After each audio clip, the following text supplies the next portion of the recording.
Ramteke sir यांचा हा सत्कार समारंभ आहे. सर्वप्रथम आपण सर्व इथे उपस्थित आहात त्यांच्या सत्कार समारंभासाठी, त्यासाठी आपले खूप खूप आभार.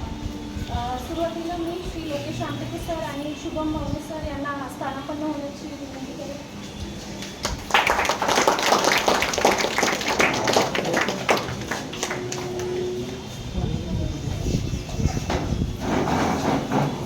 तसेच आजच्या कार्यक्रमाला प्रमुख पाहुणे म्हणून लाभलेले बावणे काकाजी आणि बावणे काकू, तसेच रामटेके काकाजी आणि रामटेके काकू. इथनं जर बघितलं तर लायब्ररीचं नाव आपलं डॉक्टर B.R. आंबेडकर लायब्ररी. नावातच एवढा अर्थ आहे की प्रत्येकाला माहिती आहे. आणि खरं तर इथनं तसे तब्बल 62 विद्यार्थी घडून गेले आहेत. इथनं निघणारे 62 विद्यार्थी यांनी त्यांचं भविष्य घडविलेलं आहे. आणि ते म्हणतात ना की किंग मेकर हा महत्त्वाचा असतो. तसाच एक टॅग द्यावं वाटतं सरना, किंग मेकर म्हणून. तर त्यांनी जे इथे आपल्याला प्लॅटफॉर्म उभं करून दिलेला आहे किंवा त्यांनी ज्या पण सोयी सुविधा किंवा फॅसिलिटीज दिलेल्या आहे, बाहेर जर म्हणायचं म्हटलं किंवा आपल्या बुटीबुरीच्या बाहेर किंवा इव्हन नागपूरला सुद्धा एवढ्या कमी पैशात एवढं छान सुविधा, त्यात पण 4 विद्यार्थ्यांवर लक्ष ठेवणं सुद्धा कठीण असतं. पण तब्बल 100 विद्यार्थ्यांवर त्यांनी लक्ष ठेवलेलं आहे. त्याचबरोबर त्यांच्यासोबतच त्यांच्या आईवडिलांचे म्हणजे नवल करावं असं वाटते की ते पण शून्यातून वरती आलेलं आहे. काकांचा मागे वाढदिवस होता, त्या वाढदिवसाच्या निमित्त त्यांनी जेव्हा त्यांचे अनुभव सांगितले की कशा पद्धतीने ते इथे आलेले आहेत, तसं त्यांनी त्यांच्या लेकरांना घडवलेलं आहे. हे खरंच खूप कौतुकास्पद आहे. त्यासाठी खरंच मी आपल्या लायब्ररीच्या वतीने विद्यार्थ्यांना विनंती करेन की त्यांनी लोकेश सर तसेच रामटेके काकाजी आणि काकू यांचा सत्कार करावा.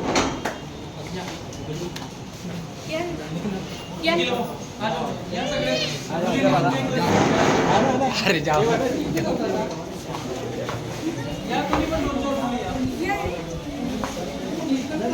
जान आणखी असतो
फोटो काढ.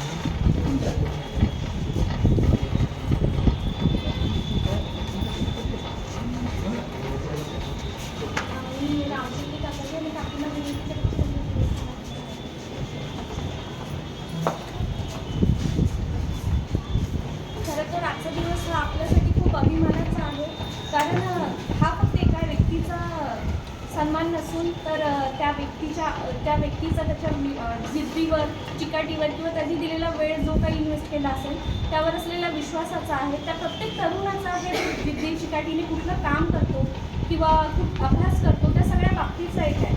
त्यातलंच एक सांगावंसं वाटेल की ह्या सगळ्या गोष्टीचं प्रेरणास्थान म्हणजे एकच ते म्हणजे शुभम भावने सर. मला ॲक्च्युली शुभम भावने सर मला खूप वेगळं वाटत आहे. शुभम दादाच मी त्यांना म्हणेल, कारण माझी हे आहे तेवढं आमचं नातं. तर शुभम दादा मला वाटते समाजात प्रत्येक त्या व्यक्तीसाठी, त्या विद्यार्थ्यांसाठी प्रेरणास्थानी की तब्बल 13 पोस्ट जर काढू शकते. असं नाही की कंटिन्यू जॉब सुरू आहे, अभ्यास करत म्हणजे जॉब सुरू असताना अभ्यास करून वेळ मिळतो नाही मिळत, तरी त्यांनी तब्बल 13 पोस्ट काढलेल्या आहेत. आणि त्या पण साध्या सुद्धा नाही, तर खूप क्लास 2 क्लास 1च्या अशा त्यांच्या पोस्ट आहेत. खरंच खूप अभिमान वाटतो आता त्यानंतर पुन्हा असं म्हणतात की एखादा मुलगा किंवा मुलगी जेव्हा घडते तेव्हा त्याच्यामागे त्यांच्या आईवडिलांचा हात असतो. शुभम दादाकडे बघून नक्कीच वाटेल की त्यांच्या आईवडिलांनी त्यांना दिलेलं फक्त शिक्षण नाही तर त्यांचे संस्कार सुद्धा खूप चांगले आहेत. आणि आज या क्षणी मी मावणे काकाजी आणि मावणे काकूंना विनंती करते की त्यांनी मंचावरती यावे आणि रामटेके काकू आणि रामटेके काकीजींना विनंती करते की त्यांनी त्यांचा सत्कार करा.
तेरा पोस्ट मी हर वेळेस सांगतो आज सुद्धा आहे आणि कसं आपल्याला एकीने मला कसं होऊ शकते तर आज बघून घ्या तुमच्या समोरच आहे.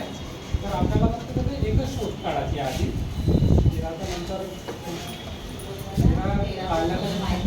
पहिल्याच गोष्टी आहे पण एक आधी काढा.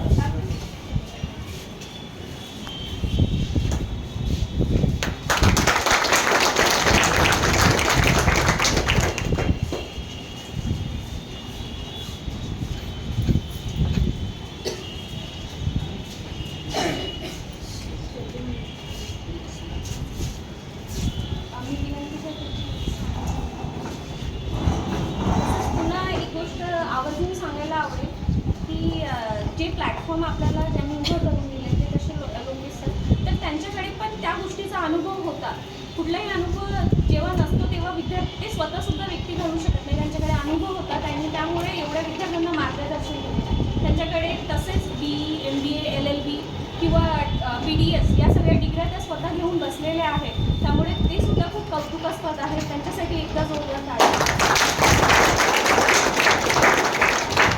मी शुभम दादा यांना विनंती करेन की त्यांनी 2 शब्द आम्हाला सांगून मार्गदर्शन करावे. या लायब्ररीचे संस्थापक लोकेश सर त्यांच्यासोबत आलेले त्यांचे आईवडील त्यांच्यामुळे सगळं घडलं. माझे आईवडील आणि माझे ज्या लोकांनी हा सगळा कार्यक्रम ऑर्गनाईज केला ते जवळचे काळजाच्या जवळचे मित्र मैत्रिणी आणि तुम्ही जेवढे इथे उपस्थित आहात सर्वांना आजचा कार्यक्रम खरं पाहिलं तर 2 शब्दात मला बोलायला लावला तर बोलायची गोष्ट असतात की 2 शब्द मांडली. पण खरं सांगायला गेलं तर आज 1 तासही बोललो मी तरी यांचं किंवा या सगळी ही जी माझी जर्नी होती त्या जर्नीबद्दल मला सांगता येणं अशक्य आहे. सुरुवात एका लहान खेड्यातून आलेला माणूस, आई वडील माझे सावंगी म्हणून गाव आहे इथे, इथून 10 ते 12 किलोमीटर आहे. त्या सावंगीमधून आलेला मी जिल्हा परिषद शाळेमध्ये आम्ही शिकलो. बालवाडीमध्ये कधी गेलो नाही. आज KG 1 KG 2 मध्ये जातो आपण है ना. भरपूर लोक तुम्ही गेलेले असणार. मी कधी गेलो नाही. पहिलीमध्ये सरळ जाऊन बसलो. आई शिक्षिका आहे आणि जेही काही बनलोय मी माझ्या आई वडिलांमुळेच बनलोय. झेडपीतून आलेला मुलगा फक्त मला लोकांच्या मनात माझ्याबद्दल किंवा माझ्या भावाबद्दल उलगंडा वाटला. इंजिनिअरिंगमध्ये गेलो नंतर इंजिनिअरिंगमध्ये सुद्धा सगळे केवीमधून आलेले, कोणी मोठ्या मोठ्या शाळेमधून आलेले, ज्यांची इंग्लिश एकदम फर्रास जबरदस्त होती त्यांची. त्यांना इंग्लिश चांगल्यानं समजायचं आणि कुठेतरी आम्ही स्वतःला मागे समजायचो.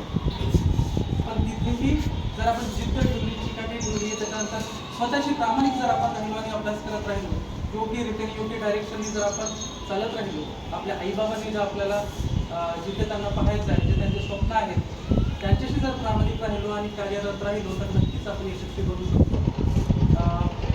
आता हे माझी जर्नी सांगायच्या आधी एक नवीन सरांचं जे आता इथे सत्कारमूर्ती माझ्यासोबत आहेत आणखी त्यांच्याबद्दल सांगू इच्छितो. भरपूर लोकांना थोडंसं स्ट्रिक्ट वाटत असते, मलाही वाटायचं, पण सर स्ट्रिक्ट आहेत बाहेरून, पण आतमधून खूप मृदू आणि सौम्य आहे. आपल्याबद्दल जेवढी आपल्या आईबाबांना चिंता असते तेवढीच कदाचित चिंता त्यांनाही तुम्ही इथे आल्यानंतर असते. म्हणून सर जे सांगतात कधीही त्यांचं ऐका, त्यांचा जर शब्द तुम्ही ऐकला तर नक्कीच तुम्ही आयुष्यात काही ना काहीतरी नक्कीच बनाल. त्यांची जी इच्छाशक्ती आहे तुम्हाला मोठ्या पोस्टवर पाहायची ती तुमच्या आईबाबांच नक्कीच आहे. आईबाबा तुमचे जे त्यांनी स्वप्न पाहिलं असेल तुमच्यासाठी ते पूर्तता करण्यासाठी प्रयत्नरत राहा. एक थोडं 5 मिनिटं घेतले चालेल का? मी अनकम्फर्टेबल यासाठी होऊन राहिलो, काही लोकांचे चेहरे मला दिसतात तिथे, त्यांना अशी काही दिसून राहिली की मला लवकर जायचं आणि मला अभ्यास करायचा. मी बोलणार होतो थोडा जास्त, पण लगेच पाय ओढला माझा. बोलता येईल 5 मिनिट? इकडून आवाज येत नाही, कम्फर्टेबल आहात? या इकडे थोडंसं गप्पा करू, भाषेसारखं काही करायचं नाही आपल्याला, थोडा गप्पा करूया. 5-10 मिनिटाचा विषय आहे. माझी जर्नी सांगतो, फक्त जर्नी याच्यासाठी सांगतो कारण प्रत्येकाने ऐकायला पाहिजे. मला स्वतःमध्ये न्यूनगंड होता की माझं होईल 1 लाखाची किंवा 2 लाखाची कॉम्पिटिशन असते, तर 2 लाखामध्ये जागा असतात फक्त 100. 2 लाखामध्ये जर 100 जागा असतील तर 2000 पैकी 1 माणूस सिलेक्ट होईल. किती गणितच सगळ्यांना होईल? 2000 पैकी 1. मी कसं सिलेक्ट होणार हा प्रश्न मला पडायचा. आणि त्यावेळेस मी फक्त त्या नंबरकडे पाहत नव्हतो. 2 लाख लोकांची कॉम्पिटिशन आहे, मला फरक पडत नव्हता 2 लाख आहे की 5 लाख लोक आहेत. मला फरक फक्त कट ऑफशी पडत होता. लास्ट इयर क्वेश्चन पेपर असतात आपल्याकडे, लास्ट इयरचे रिझल्ट असतात, त्या रिझल्टमध्ये एक शब्द खूप महत्त्वाचा, कट ऑफ. कट ऑफ आपल्याला माहीत असतो, फक्त त्या कट ऑफकडे जायचं. कट ऑफ 100 पैकी 65 असेल, 85साठी प्रयत्न करा. 20 मार्काचं कधीही वर ठेवा, लेव्हरेज ठेवा तुला. 65ची तयारी कराल 45 मार्क मिळतील, 85ची तयारी ठेवाल 65 मार्क मिळतील. म्हणून कधीही जर तुम्हाला फोकस करायचं असेल, कॉम्पिटिशनला भिऊ नका. कॉम्पिटिशन काहीच नाही आहे. अभ्यास करणारे MPSC मधले किती लोक आहेत? हात वर करायचा आहेत. बाकी नीटचे करणारे आहेत बऱ्यापैकी. नीटच्या लोकांना सुद्धा तेच सांगणं आहे, कॉम्पिटिशन जेवढी दिसते तेवढी नसते. कॉम्पिटिशनमध्ये तुम्हाला 1000 लोक दिसत असतील, त्यामध्ये प्रॉपर अभ्यास करणारे लोक असतात फक्त 400 किंवा 300, आणि त्याच्यातच आपली कॉम्पिटिशन असते.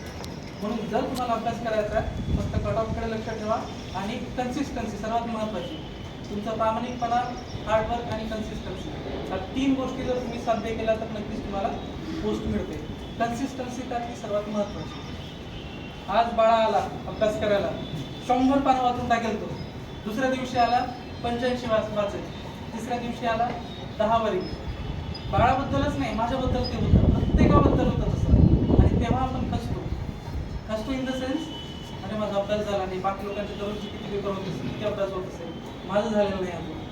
तर तो दिवस टाळायचा, लगेच दुसऱ्या दिवशी पुन्हा शून्यातून सुरू केल्यासारखं करायचं, कन्सिस्टंट राहायचं आणि स्वतःशी प्रामाणिक होऊन जर कन्सिस्टंटली तुम्ही अभ्यास केला तर नक्कीच पोस्ट तुम्ही काढू शकता. एका ग्रामीण भागातून आलेला विद्यार्थी जर 13 पोस्ट काढू शकतो, मलाही माहीत नाही कुठल्या 13 आहेत, पण आहेत 13 काहीतरी का आहेत. 13 पोस्ट जर काढू शकतो तर तुम्ही 2-4 पोस्ट किमान नक्कीच काढू शकता. आणि माझी जर्नी 1 वर्षाची नाही आहे. मी पहिल्या वर्षी सुरुवातच केली होती तेव्हा रेल्वेमध्ये लागलो. रेल्वेची नोकरी सोडून येणं तेवढं कठीण. भरपूर सर्वात मोठा जर माझ्या लाईफचा टर्निंग पॉईंट म्हटलं तर तो रेल्वेचा जॉब सोडून येणं होता. रेल्वेमध्ये पगार चांगला आहे, सगळ्या गोष्टी बऱ्यापैकी मिळतात. लोक मला मूर्खात काढायचे, माझ्या आईबाबांना किती त्रास झाला असेल तेव्हा मी रेल्वेची नोकरी सोडून आलो होतो. पण माझ्या मागे एकच होतं, मला नव्हतं राहायचं. रेल्वेच्या रोडावर माझं जीवन संपायचं नव्हतं, म्हातारा तिथे व्हायचं नव्हतं. मला लोकांशी संपर्क साधायचा होता. लोकांचे जे प्रश्न असतात डेली लाईफचे तिथे डील करायचं होतं. कुठेतरी म्हाताऱ्यांना पुन्हा वंचित लोक जे आहेत ते गरजू त्यांना मदत करायची होती. म्हणून मला ॲडमिनिस्ट्रेशन आणि म्हणून मी हा मार्ग चूज केला. मी सोडली यासाठी कारण तिथे माझा अभ्यास मुळीच होत नव्हता. आणि जर तुम्हाला याचं सांगण्याचं एक तात्पर्य हे काहीतरी तुम्हाला बोल्ड डिसिजन घ्यावा लागतो, पूर्ण वेळ तुम्हाला अभ्यासात द्यावा लागतो आणि सक्सेस त्यालाच मिळतं ज्यांनी त्याग केलेला असतो. त्यागाचं म्हणजे खूप काही आपल्याला करायचं आहे, काही कामाचं वगैरे आहे काही असं काही नसतं की खूप असं ताव्यावर बसायचं असंही काही नसतं. त्याग म्हणजे फक्त एकच काम आहे, तुम्ही त्याग करता म्हणजे कुणी मोबाईल सोडतं, कुणी लग्नाला जाणं सोडतं, कुणी कार्यक्रम करणं सोडतं, कुणी मोबाईल पाहणं सोडतं. या सगळ्या गोष्टींमधून जेव्हा तुम्ही स्वतःला कट करता आणि पूर्ण सेपरेट होऊन त्या गोष्टीवर फोकस करता तेव्हा पोस्ट निघतो. आज मला नाही वाटत तिथे मी पण त्या लाईफमधून म्हणजे गेलेलो आहे, त्या फेजमधनं माझ्याशी मोबाईल सुटला नाही. प्रयत्न केला भरपूर, पण ॲटलिस्ट आपण कंट्रोल त्याला करू शकतो. मोबाईलचा दूर जर केला असाल तर नक्कीच खूप चांगला आहे, परंतु ॲटलिस्ट तुमचा फोकस डगमगू नये एवढं तुम्ही लक्ष द्या. प्रत्येकाची पोस्ट नक्कीच निघू शकते. आता सरळ सेवा भरपूर निघून गेलात, समोर पण येतील MPSCच्या मोठ्या मोठ्या एक्झाम आहेत. नीटचे जे करणारे आहेत त्यांनाही माझं एवढंच सांगणं आहे, खचून जाऊ नका. थोडे कमी जरी मार्क्स पडले असतील, एक जर आपण एक कधी म्हणतो ना, एक फॉर एक्झाम्पल देतो तर ही हिंट आहे. एखादी गुहेमध्ये तुम्ही अडकलेले आहात आणि दुसरा मार्ग आहे दुसरीकडे तुम्हाला माहीत आहे, तुम्ही कंटिन्यू त्या गुहेला फोडत चालले. दगड कठीण आहे पण तुम्ही पूर्ण मेहनतीने फोडत चाललेले आहात. कदाचित तुम्ही इथपर्यंत पोहोचलेला, आता फक्त एवढीच भिंत बाकी येते आणि याच्यानंतर मार्ग आहे तुमचा सक्सेसचा, आणि तुम्ही इथपर्यंत येऊन सोडून दिला, गिवअप करता.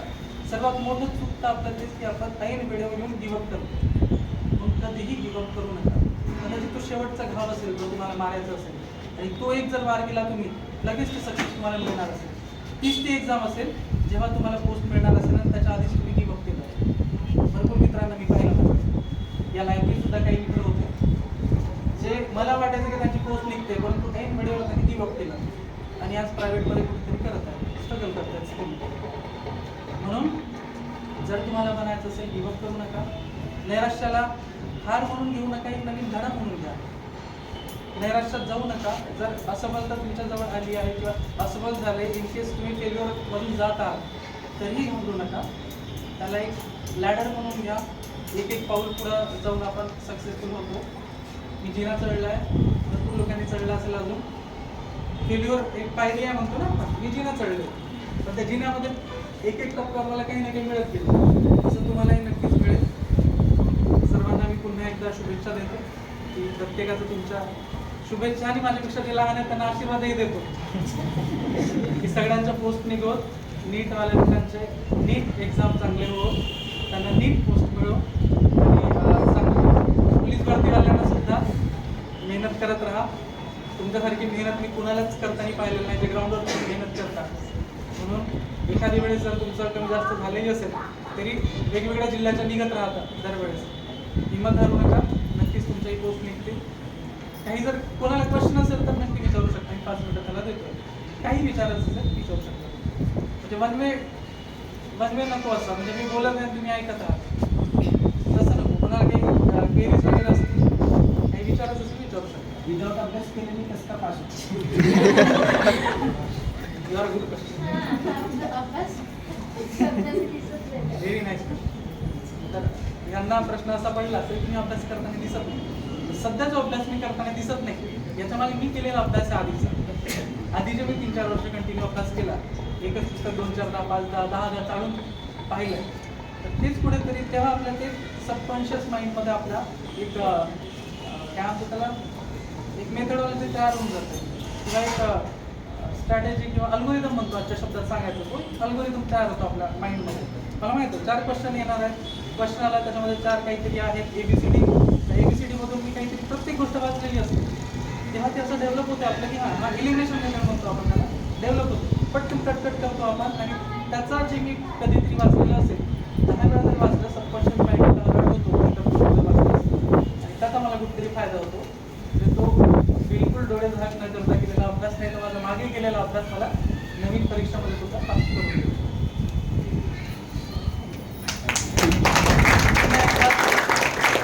क्रेडिट जायचं झालं, क्रेडिटचा महत्त्वाचा पार्ट राहिला. माझ्या आईवडिलांनी जेही काही मी आजपर्यंत घडलं फक्त आणि फक्त त्यांच्यामुळे घडलं. म्हणजे मी माझा पहिला दिवस आठवतो शाळेत जायचा, मला कंटाळा यायचा शाळेत. मी पण शिवाय खाल्लाय, मार खाल्लाय शाळेत जायसाठी. पण नंतर एकदा जी ओढ लागली की नंतर गेलीच, वाचनाची असो किंवा शाळेत जायची असो, सगळ्या गोष्टींची. आणि जे काही घडलं ते माझ्या आईवडिलांमुळे घडलं होतं. म्हणून माझ्यासाठी त्यांच्यासाठी एकदा टाळ्या. लोकेश सरांचा खूप मोठा हात आहे माझ्या घडण्यामध्ये सुद्धा.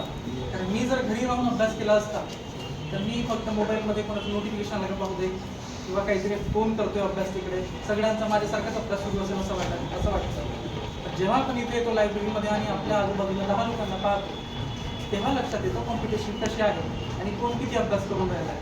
12-10 तास अभ्यास करतो, हा 8 तास करतो, मी का बरं 6 तास करावा? मी पण त्यांच्यासोबत 8 आणि 10 तास अभ्यास करायला पाहिजे असं मला पण वाटतं. की जिद्द जी असते तीच आपल्याला सामोरं येते. म्हणून सरांचं सुद्धा खूप इथे धन्यवाद. त्याच्यासोबतच स्नेहा यांचा खूप मोठा वाटा आहे माझ्या यशामध्ये सुद्धा. सोबत आम्ही अभ्यास करायचो इथे आणि भरपूर माझा इंटरव्ह्यू असो किंवा 2-3 सब्जेक्ट क्लिअर करायचं असेल किंवा डाऊट्स क्लिअरन्स असो किंवा पहिल्या दिवशी एक्झामला जेव्हा आपण जातो सॉल्व करताना तेव्हा माइंडसेट कसा ठेवावा ते सुद्धा त्यांनी चांगलं मार्गदर्शन केलेलं. अवी माझा भाऊ आहे लहान आणि इथे येईल तो पुन्हा जॉईन करायला लायब्ररीमध्ये तुझ्यासोबतच. त्याची लाईफ खूप स्ट्रगलफुल आहे आणि माझी जेवढी सक्सेसफुल आहे मी सक्सेसफुल सांगितलेली नाही, फक्त स्ट्रगलचा थोडा पार्ट सांगितलेला आहे. पण माझ्यापेक्षा कितीतरी पार्ट सक्सेसफुल त्याची राहणार ज्या दिवशी तो पोस्ट काढेल. म्हणून त्याचा पण खूप धन्यवाद. बाळा बाळा सत्कार मूर्ती एक दिवस होईलच नक्कीच तो. या दोघांचंही AMTI मध्ये त्याचा खर्च बाळा, निखिल भाऊ, गणेश, अल्पेश, अक्षय, अल्पेश दादा पण आहेत.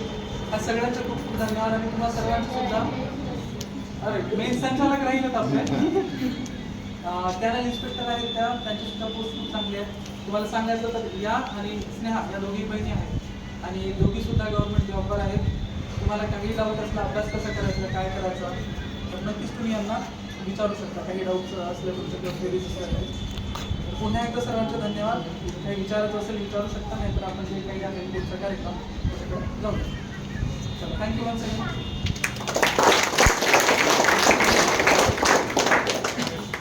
खरंच खूप मोलाची अशी माहिती शिवून दिली आहे. तुम्ही सांगितलेल्या प्रत्येक गोष्टीचा आम्ही अंमल करू आणि खरंच जर तुमच्या गोष्टी अंमलात आणल्या तर आम्हाला सगळ्यांना यश मिळेल ही आपण आशा नाही तर हा आपण निर्धारच करूया. आणि एक गोष्ट बरोबर बोलली दादानी की कुठल्याही गोष्टीसाठी जे माहोल असते, वातावरण असते ते महत्त्वाचं असते. ते दिलं आपल्याला या लायब्ररीने. एक गोष्ट आठवली दादाच्या जे माहोल जे लायब्ररीबद्दल बोलले की जर मासोळीच्या दुकानात जर आपण गेलो मासोळी मार्केटमध्ये तिथे मासोळी न घेता सुद्धा माशांचा वास आपल्या अंगाला लागतो. तसंच एखाद्या परफ्यूमच्या दुकानात गेलं तिथनं एखादं परफ्यूम तुम्ही घेऊन बाहेर नका पडू, पण जे टेस्ट केलेले परफ्यूम असते त्याचा स्मेल घेऊन आपण त्याचा फ्रेग्रन्स घेऊन आपण बाहेर पडतो. त्याच पद्धतीने अभ्यासासाठी जे लायब्ररीचं वातावरण असते ते सरांनी निर्माण करून दिलं.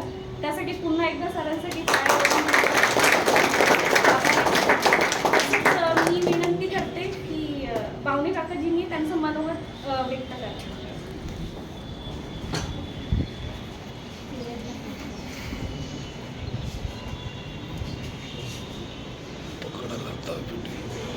आजच्या या सुट्ट्या समितीचे वाचनालयाचे प्रमुख सन्माननीय श्री योगेश सर आणि ज्यांनी याच्यासाठी सर्व आपल्या आयुष्याचं सर्वच धन उरलं असे सन्माननीय श्री रामटेके साहेब आणि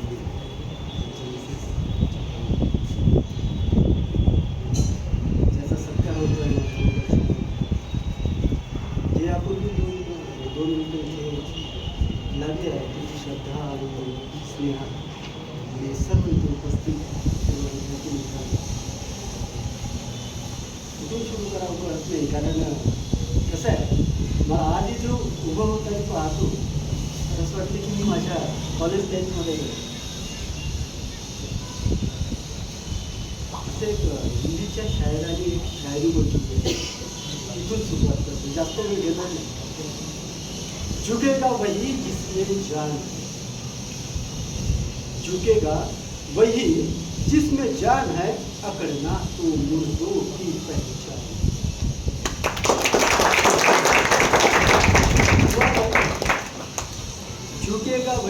ज्ञान आहे. जिवंतपणाचं लक्षण जर काही असेल ते नम्र होणं आहे, वाद न होणं आहे, दुसऱ्यासमोर अकळना झुकेगा वही जिसमें जान है, अकडना तो मुर्दों की पहचान.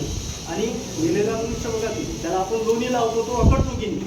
हां, आणि म्हणून मी इथे सन्माननीय श्री लोकेश सर आणि त्यांचे आई वडील यांच्यासमोर इथे वाकायला आलो, त्यांना नमस्कार करायला आलो, त्यांना प्रणाम करायला. मी आजच्या प्रसंगी एक 2-3 गोष्टी सांगेन की ज्या तुम्ही तुमच्या जीवनात कदाचित कामी पडतील. पहिली गोष्ट ही की कोणीही खचून जाऊ नये. तुम्ही ज्या क्षेत्रात आहात त्या क्षेत्रामध्ये मी सतत माझं संपूर्ण आयुष्य गेलं. ज्या शाळा संचालक ज्या शाळेचा 1997 पासून आहे आणि तुमच्यासारख्या विद्यार्थ्यांच्या सोबत माझं आणि माझ्या मिसेसचं आयुष्यच गेलं आहे. त्याच्यामुळं सांगतो काय होतं की आपण तयारी करतो 1 वर्ष 2 वर्ष मी सांगितलं, परंतु शेवटच्या क्षणी आपण कधी कधी आपला निर्णय चुकतो की आपण तिथून मजेशीर होतो. बरेचदा प्रयत्न करतो आहे.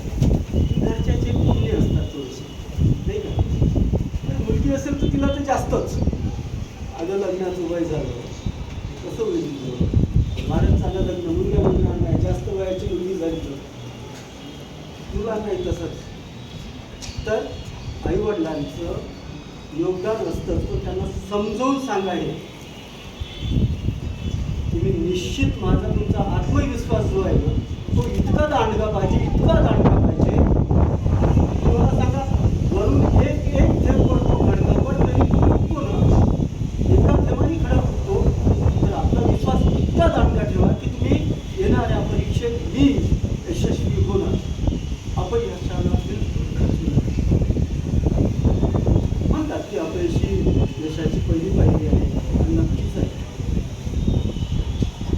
जो माणूस तिथे खचला तो जीवनात कधीही यशस्वी होणार नाही. आणि म्हणून अपयशाला पचवायचं, लोकांची कोंबडीला बोलू द्या, कारण तुम्ही किती मेहनत करता हे तुम्हाला कळतं ना. लोकांचं काय घेऊन बसलं, लोकांची बिलकुल चिंता करू नका, हे सर्व करतात. कोणी म्हणतात 5 वर्ष झाले, 6 वर्ष झाले, झाले असतील ना, माझे आई वडील करतात ना, तुम्हाला काय असं बाकी लोकांना. बाकी लोकांचं गृहीत बिलकुल मनावर घेऊ नका. स्वतःला काय व्हायचं आहे, तुम्ही जो काही एक हे ठेवलं आहे ध्येय, प्रत्येकाचं ध्येय असेल की मला काय व्हायचं आहे, कारण ध्येयाशिवाय तुम्ही समोर जाणार नाही.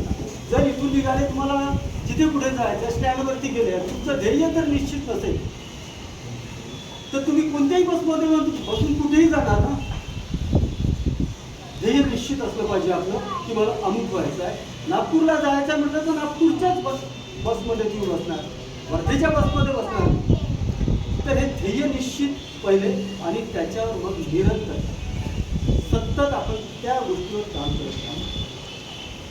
8 तास अभ्यास केला आहे, 9 तास करा, 10 तास करा, 5-6 तास सफिशियंट आहे तुमची. मला आठवतं स्नेहा फार अभ्यास करते. कधी कधी असं होतं की समाजामध्ये आपण पाहतो, मी एक गोष्ट नेहमी वारंवार बोलतोय, तिचे मम्मी पप्पा जे आहे ना फार मेहनती लोक आहेत. याच्यासाठी सांगतो आता ही तुम्हाला इथे गोष्ट होती की 4 मुली आहेत. किती मुली आहेत? 4ही ब्रिलियंट आहे. ब्रिलियंट हा शब्द तुम्हाला चांगला कळतो, मोठ्याने वापरतो. 4ही असं फार क्वचित कुटुंबामध्ये बघितलं की सर्व हुशार आहे. एक तरी तिथे बुद्धू असतो, पण त्या कुटुंबात मी बघितलं आणि त्याच्यामध्ये त्यांच्या आईवडिलांची फार मोठी योगदान आहे. मी असं म्हणणार नाही की तुमच्या आईवडिलांचं प्रत्येकाचं योगदान आहे. आणि यानंतरही मी थोडं आधुनिक गेलो, कारण परत सर बोलणार आहे, कारण बोलायचं भरपूर होतं तुम्हाला, परंतु एक गोष्ट लक्षात ठेवा, हार मानू नका, कोणी हार मानू नका. आणि शिक्षणाचा मूळ हेतू फक्त नोकरी नाही हे तेवढंच खरं सांगतो तुम्हाला. कारण बऱ्याचशा मुलांना मी पाहतो आत्महत्या केलेले, हे केलेले, ते केलेले, जे ऐकतो आहे.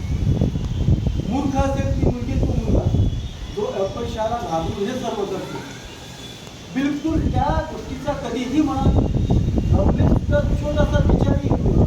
कारण ईश्वराने प्रत्येकाला बुद्धिमत्ता दिली आहे, हुशारी दिली आहे. आणि बुद्धिमत्ता म्हणजे नेमकं काय आहे? 90% मेहनत, 10% तुमचा IQ, 100% बुद्धिमत्ता आपल्याला.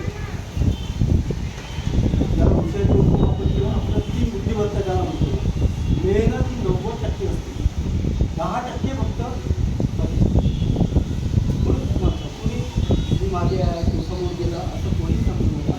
आणि प्रत्येक जण सक्सेस होणार यात कुठेही मला शंका नाही. सरांची साथ तुमच्यासोबत आहे.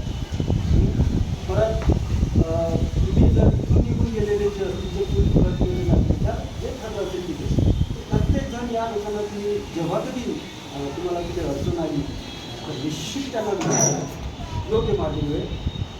आणि मी परत ईश्वराला तुमच्या सर्वांच्या यशासाठी एक प्रार्थना करतो की सर्व तुम्ही प्रत्येकजण प्रत्येक गोष्ट करा आणि जीवनात यशस्वी व्हाल. आपल्या वडिलांचं नाव हे करा. फक्त एक मात्र जाता जाता सांगतो की आई वडिलांनी जी तुमच्यासाठी मेहनत घेतली मुला बांधून ते सतत तुमच्या डोळ्यांच्या समोर येतात. माझी आई माझे वडील काय करतात? शेतात शेतकरी असेल, शेतात धान गाळतो, नोकरीवर जातो, नोकरीवर काय त्रास होतो ते त्यांना माहिती. तर हे लक्षात ठेवा की माझे वडील माझ्यासाठी जे काही करतात त्यांच्यासाठी मी काय करणार. आणि हे लक्षात ठेवलं ना, मागची परिस्थिती दिसून तीही लक्षात ठेवा आणि समोर चालत राहा. तुमचं जे यश असेल, जे ध्येय असेल ते तुम्ही गाठणार. सर्वांना मला ऐकून घेतलं त्याबद्दल सर्व विद्यार्थ्यांचे मनापासून धन्यवाद, शुभेच्छा देतो तुम्हाला.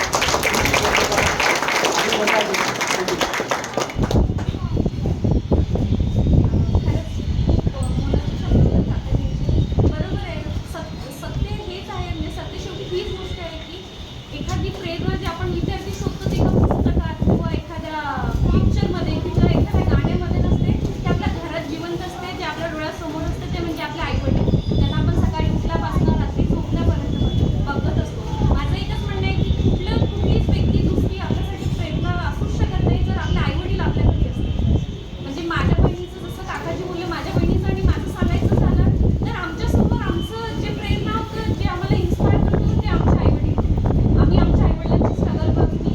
आम्ही 4 पण बहिणी बघतो आणि अजूनही आमचं सुरू आहे की नाही आणखी यापुढे चांगली पोस्ट पाहिजे.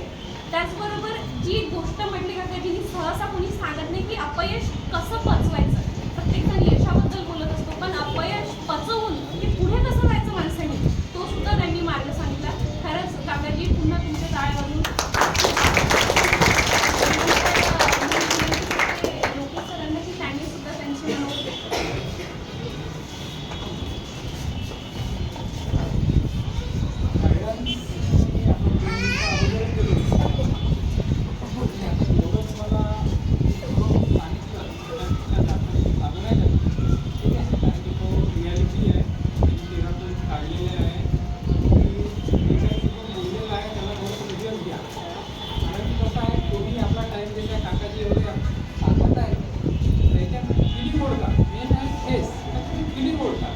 माझी फिलिंग ओळखं काम काय, मला मनाचे काय, कसं आहे, कोणी बोलत आहे समजत नाही आहे, पण फिलिंग नाही समजत. काकाजीला बोलत आहे याला थोडं सिरियस घ्या, ठीक आहे, आणि काहीतरी बना, ठीक आहे. काही नाही म्हणले ना तर काहीच नाही लाईफ, सोडून द्या ना, सगळं सोडून द्या, काहीच नाही जीवनात, ठीक आहे. अभ्यास करायला आले, एक पोस्ट पाहिजे, फक्त एक पोस्ट घ्या ना, बाकी मग तुम्ही करा ना, आपली लाईफ जगू शकता ना. नाहीतर कसं आहे, काहीच नाही करू शकत. आता बघा, मी कसं आहे, मी हे काही करत आहो हे तुमच्यासाठीच करत आहो, तुम्ही म्हणा आणि माझ्या लाईफमध्येही म्हणा. कारण की मी आत्ताही शिकत आहो, मी कसा अभ्यास करते, आई सांगेल, आई माझी कधी बोलली नाही होते, बाबा बोलले होते, ठीक आहे. म्हणजे कसं आहे, 10 दिवसात 15 दिवसात मला सेमिस्टर काढायला लागते, तर कसं आहे सगळं सोडूनच दिलं. मी काहीच नाही ठेवत, माझं लग्न झालं आहे, 2 मुलं आहे मला, ठीक आहे. काही कॉन्टॅक्ट नाही, काही नाही. पेपरच्या वेळेस म्हणजे त्याला क्लिअर झालाच पाहिजे तो, ठीक आहे. एवढं सिरियस राहायचं त्याच्यात एका 20% थोडा हाय घ्या, ठीक आहे.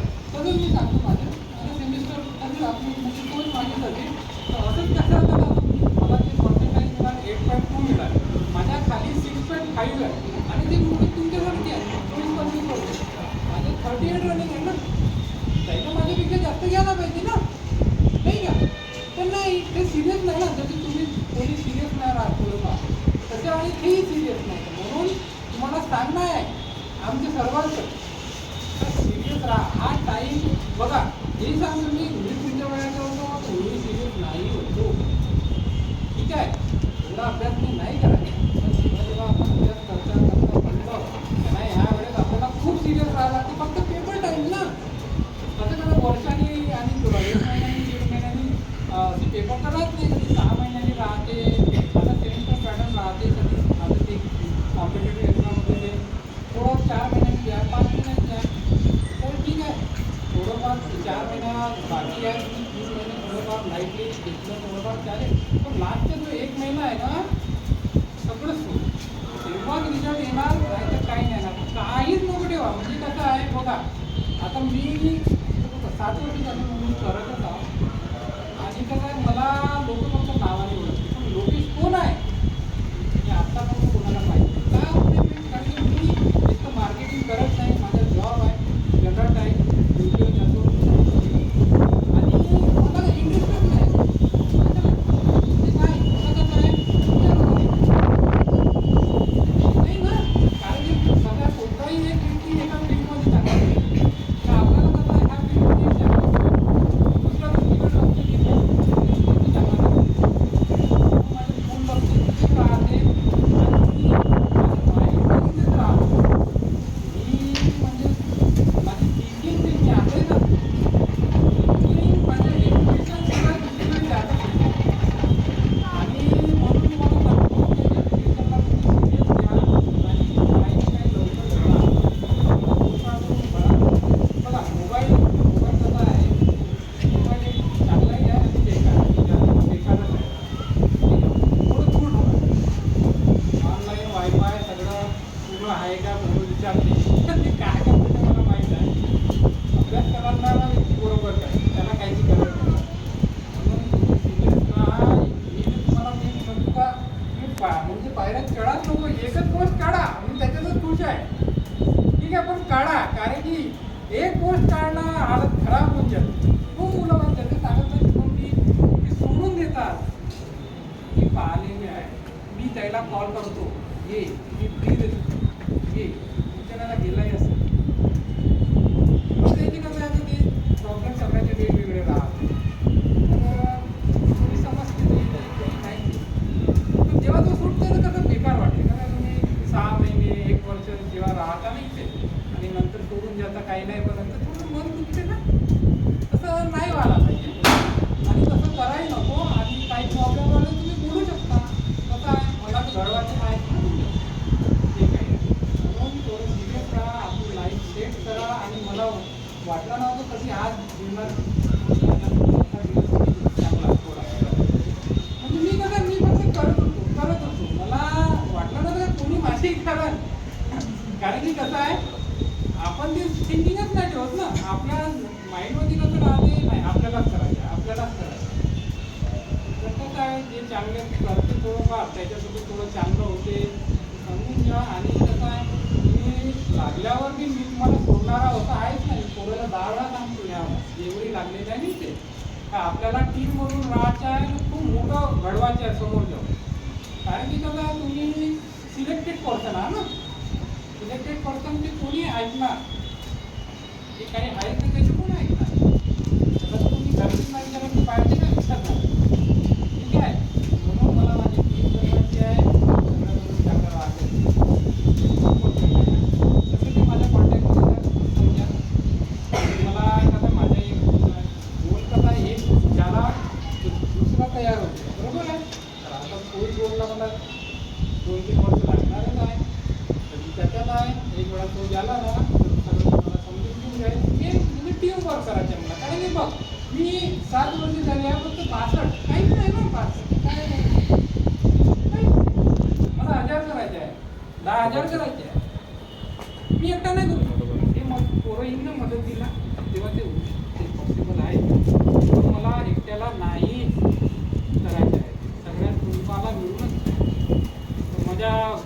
थोडं सिरियस घ्या, मी हर वेळेस म्हणतो. आणि सिरियसच राहा आणि जीवनात काहीतरी घडवा, हे तुमच्यासाठी चांगलं आहे. आणि कसं आहे जो अचिव्हमेंट करते आईवडीलच सत्कार करतात. तुमच्या सत्कार तुमच्या घरी म्हणजे कसं चांगलं आहे ना ते, म्हणजे त्याला चांगलं वाटते, तुम्हाला चांगलं वाटते. म्हणजे तुमची अचिव्हमेंट तुम्हीच करा ना. आणि पाहणारे सगळे राहते, ते सगळ्याची कसे म्हणजे राहतेच का आपल्यालाही असं करायचं. आता खूप जणांनी कोणी मॅसेज केले, कोणी फोन केले नाही का, तर ह्या गोष्टी तुमच्यासोबत घडले पाहिजे का, तुमच्यासोबत सत्कार झाला पाहिजे आणि तुम्ही आज उद्या इकडे आले पाहिजे. ठीक आहे. तर म्हणून खूपच सिरियस राहा आणि लवकरात लवकर रिझल्ट करा. फक्त रिझल्ट बस. ठीक आहे.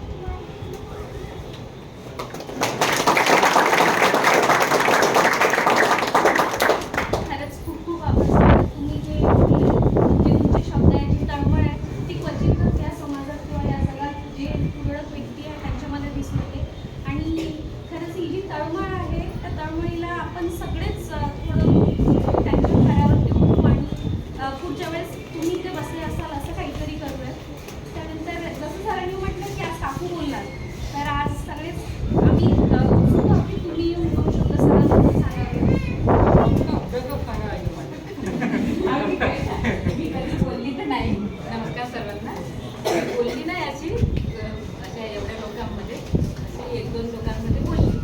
माझ्या डोक्याचं सांगायचं आहे, हा लहान असताना बालवाडीमध्ये जात होता, पण नाही का झाडाच्या खाली बसून राहायचा. मी मॅडम मला बोलवत होत्या, मी मॅडमकडे जात होती, पण तुमचा मुलगा म्हणे झाडाच्या खाली रडत राहतो म्हणे. सर्व मुलं छान बसत होते. मला असं वाटलं की माझा मुलगा काय बाई शिकते की नाही शिकत.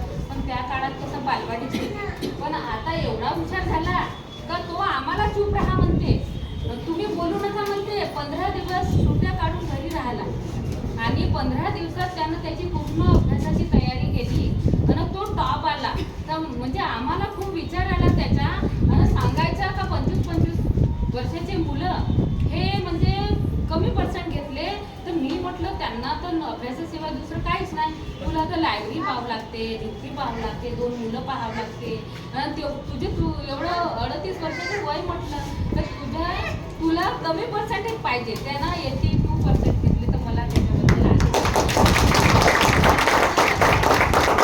काहीतरी म्हणजे आपण म्हणजे सर्व बुट्टीबोरीमध्ये करोडपती लोक आहे. तर मला एक माझ्या मनात असं होतं की सर्व लोक दुकानं टाकतात मोठे मोठे, आपण बाकीचं काही करायचं नाही. बाबाचं जेव्हा रिटायरमेंट होईल, पैसे काही मिळाले आपण की नाही, माझ्या मनात म्हणजे हॉस्टेलच्या बद्दल होतं. पण यानं चांगलं केलं, वाचनालय टाकलं. तर वाचनालय टाकलं म्हणजे पूर्ण आम्ही असं वाटलं की मुलं आपल्या हातून घडले पाहिजे. म्हणजे मुलांचं भविष्य हे आपलं भविष्य आहे. म्हणजे दुकान तर कोणी पण टाकते, मुलांच्या भविष्यासाठी कोणी आता करोडपती आहे तर कोणी काही केलं नाही बा, तर आपण करू. तर तेव्हापासून आता केलं. त्याला विश्वास नव्हता मुलं येतील म्हणून 40 वर ओपन केली, पण आता 180 सीट आहे.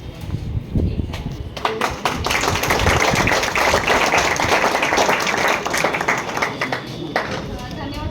प्रत्येक आईवडिलांचं स्वप्न असतेच की आपल्या मुलांना घडताना बघावं आणि ते स्वप्न तुम्ही पूर्ण झालेलं आहे. त्यानंतर पुढील कार्यक्रम सुरू करण्याआधी आपल्याकडे कार्यक्रमाचं नियोजन आहे. त्यासाठी बाळा, निखिल, अल्पेश, गणेश, त्यानंतर अभि आणि स्नेहाताई यांचे खूप मनापासून आभार. पुन्हा यांच्यासाठी एकदा करा.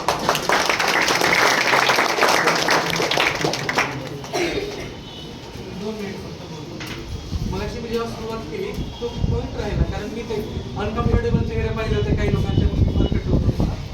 मी सुरुवातीला जे सांगितलं मी झेडपीमधून शिकलो, झेडपीमधून गेलो, मराठी मीडियममधून सेम इंग्लिश आणि नंतर इंग्लिश मिडियमच्या मुलांच्या कॉम्पिटिशनमध्ये कुठेतरी मला कमी वाटत होते.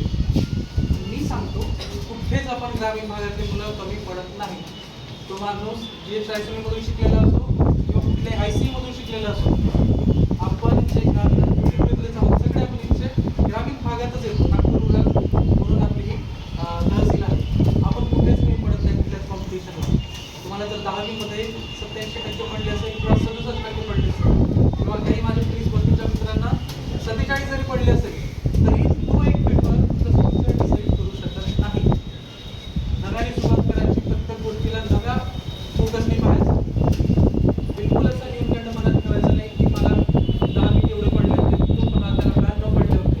नक्कीच पोस्ट काढून नाही, बिलकुल असं नाही आहे.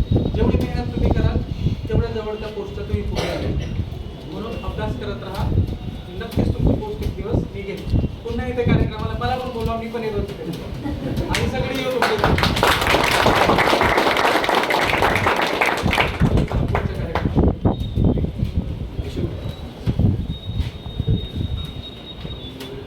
खरं म्हणजे एकोळाकीने अपमान व्हायला पाहिजे प्रत्येक विद्यार्थ्याचा. मी तर असंही म्हणतो अपमान याच्यासाठी की अपमान आला की माणसाला चीड येते की आता मला करून दाखवायचं.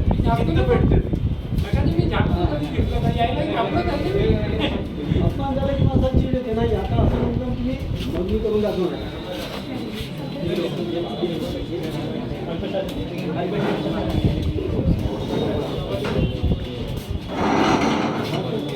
मोटिवेशन कुठे शोधायचं नाही.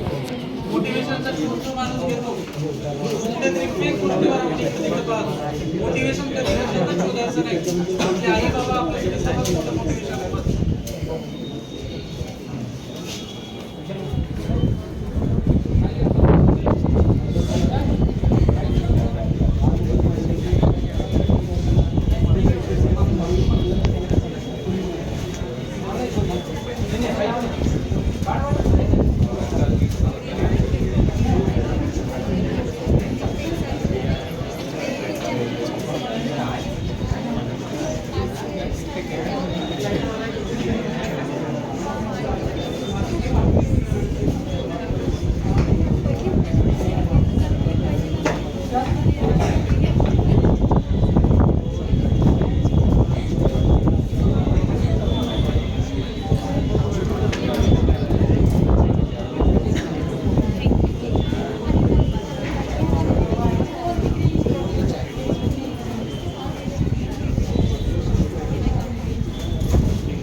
तुम्हाला एक गोष्ट सांगायची राहून गेली म्हणून परत बोलतो. शुभमच्या विषयी मी काहीच नाही याच्यासाठी नाही बोलतो मी.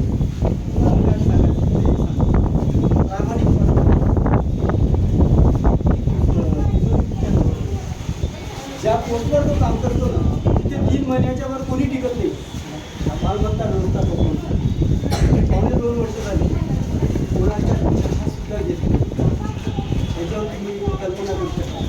त्याचा वरचा आयुक्त जो आहे उपायुक्त मात्र लाखो रुपये देतो एका महिन्याची. पण ते एकही पैसा किंवा कोणाकडून साधा चहा घेत नाही.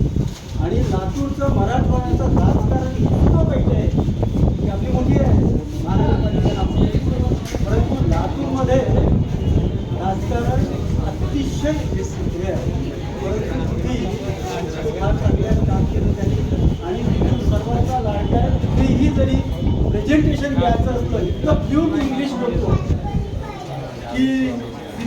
तरीही ते इंग्लिश बोलू शकत नाही त्याच्यातून. जिल्हा परिषदचा आहे आणि मला अभिमान आहे त्याच्याबद्दल की जिल्हा परिषदचा असणार तरी. आणि म्हणून मी कोणीही असं समजायचं नाही तरी आयुष्यामध्ये की मी कुठेतरी कमी आहे. सर्व परिपूर्ण आहात एवढं समजा. थँक्यू. सांगितलं फक्त त्याचं एक उदाहरण सांगतो. आणि का सांगितलं, राज्यस्तरीय एक स्पर्धा होती. महानगरपालिका असतो किंवा मोठे मोठे ऑफिसेस जे असतात, डिपार्टमेंट असतात, त्या डिपार्टमेंट सरकारची एक मोठी कॉम्पिटिशन होती. रिन्युएबल एनर्जी प्रोजेक्ट होता, त्यावर आपल्याला प्रेझेंट करायचं होतं. माझ्या महानगरपालिकेमध्ये नवीन आलेला IAS होता, मानसी मीना म्हणून आहे. 27 वर्ष IAS बनला. त्यांनी आणि उपयुक्त सरांनी भरपूर मोठे मोठे लोक होते तिथे.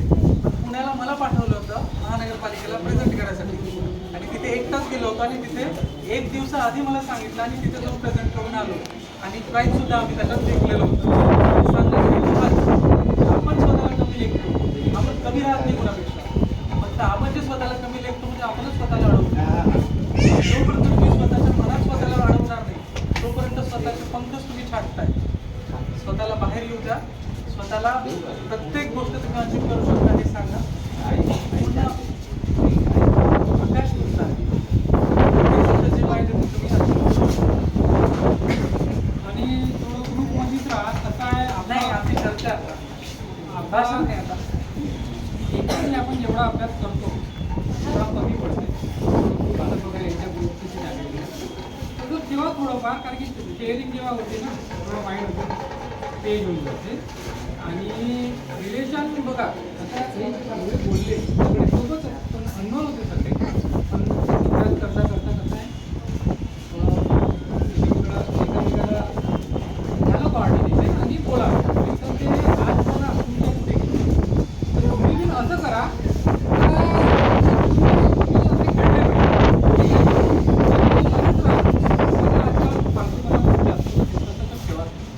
कारण कसं बघा आपण आता थोडं चांगल्या चांगल्या गोष्टी करत आहोत तर आपल्या माइंडमध्ये चांगले जाते. पण कोणाचे माइंड कसं राहतं ते खूप झालेलं आहे इथे. आणि जसं झालेलं आहे तर ते काय होते जसं आम्ही सगळ्या चांगल्या गोष्टी करत आहोत ह्या गोष्टी मी त्याच्या पॅरेंट्ससोबत फील करतो घरी जेव्हा. म्हणून असं कधी नाही झालं पाहिजे आपल्याकडून गलती झाली आणि मी तुमच्या घरी आलो मुलाने हे केलं तुमच्या मुलीने ठीक आहे. तर त्या गोष्टीला थोडंसं सिरियस घ्या आणि चांगले राहा आणि चांगले घडा. ठीक. सरांना मी म्हटलं नाश्ता होतं सगळ्यांना येतं की थोडा. सरांना मी म्हटलं होतं की सर आज 2 जणांचा सत्कार आहे.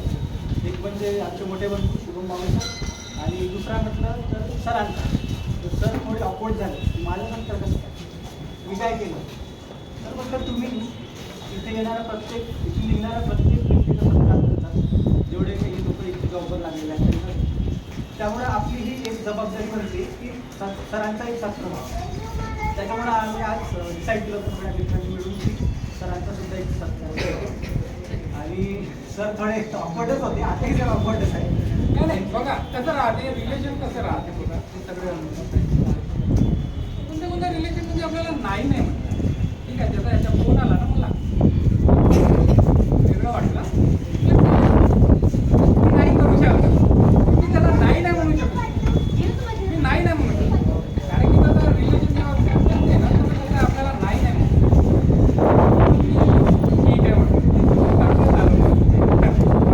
हे वेळेवर 6च्या नंतर आलो तर अजून लेट दोन सरांबद्दल आणखी एक गोष्ट सांगायची आहे ते म्हणजे राज्यसेवाची त्यांनी प्रिलिम्स काढली, मेन्स दिली आणि एका महिन्यामध्ये त्यांनी पूर्ण मेन्स जे आहे ना हाताने लिहून काढली. पूर्ण हात तो काय झाला पप्पा पेनकिलर घेऊन जायचे, स्प्रे घेऊन जायचे आणि त्या परिस्थितीमध्ये त्यांनी 1 महिना सुट्टी काढली आणि त्यांनी मग ते मेन्स दिली. आणि कदाचित नाही 100% सांगतो की तो क्वालिफाय होणार आणि मला वाटते इंटरव्ह्यू पण झाला आणि नक्कीच क्लास 1ची पोस्ट त्यावेळेस असेल तर DYSP नक्कीच बनवून येणार आणि